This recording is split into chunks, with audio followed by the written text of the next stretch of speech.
School reopen ஆகிறதுக்கு இன்னும் 2 மாதம் இருக்குது. ஆனால் எங்களோட ஷாப்பிங் இப்போத்துலேருந்தே ஸ்டார்ட் ஆகிடுச்சிங்க. ரீசெண்டாக டிமார்ட் போனப்போ கனிஷ்காவுக்கு ஸ்கூல் போகிறதுக்கு 2 வாட்டர் பாட்டில் வாங்கினாங்க. அதில் பர்பிள் கலர் தான் வேணும்னு சொல்லி ஒரு வாட்டர் பாட்டில் 750 ml கெப்பாசிட்டி இருக்கக்கூடியது. இந்த முறை வந்து சிப்பர் வச்சு இருக்கிற மாதிரி வாங்கலைங்க. ஏன்னா சிப்பர் இருக்கிறது உள்ளே வந்து சீக்கிரமாக ஃபங்கஸ் வந்துடுது. அதனால் அந்த ஸ்ட்ரா இருக்கிறத வாங்காமல் அதோடைய அட்டாச்சாக இருக்கும் பார்த்தீங்களா, ஸ்பவுட் வச்ச மாதிரி, அதை வாங்கியாச்சுங்க. ஸோ அடுத்ததாக வந்து இந்த ஆஸ்ட்ரோனாட் டிசைன் போட்ட மாதிரி ஒரு டார்க் ப்ளூ வாட்டர் பாட்டில். இது வந்து பார்த்திங்கன்னா 199 தான். இதுக்கு முன்னாடி பார்த்தா அந்த பர்பிள் கலர் ரெண்டுமே சேம் ப்ரைஸ் 199. இதுவுமே வந்து பார்த்திங்கன்னா இந்த ஸ்ட்ரா வச்ச மாடல் கிடையாது, அதிலே ஸ்பவுட் இருக்கிறது. க்ளீனிங்க்கு நம்ம ரொம்ப ஈஸியாக இருக்கும். ஸோ இது ரெண்டுத்துக்குமே வந்து பார்த்திங்கன்னா அந்த ரோப் மாதிரி கொடுத்துருக்காங்க. ஸோ நம்ம ஈஸியாக வந்து கேரி பண்ணிக்கலாம். அடுத்ததாக நான் வந்து இந்த வாட்டர் பாட்டில் வாங்கினேங்க. இது வந்து 2 லிட்டர் கெப்பாசிட்டி. இதோட ப்ரைஸ் வந்து 279.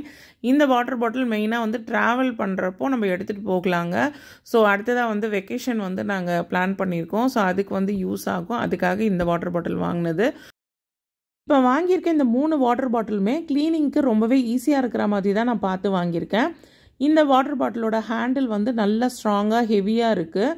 அடுத்தது இதோட வாய்ப்பகுதி நல்லா பெருசாக இருக்கிறதுனால பாட்டில் ப்ரஷ் போட்டு நம்ம க்ளீன் பண்ண வேண்டிய அவசியமே இல்லை. நம்ம கையிலேயே வந்து ஸ்க்ரப்பர் வச்சு கூட ஈஸியாக வந்து இதை க்ளீன் பண்ணிடலாம். ஸோ இந்த வீடியோ உங்களுக்கு எல்லாருக்குமே பிடிச்சிருக்கோன்னு நினைக்கிறேன். வீடியோ பிடிச்சிருந்தா வீடியோக்கு ஒரு லைக் கொடுங்க.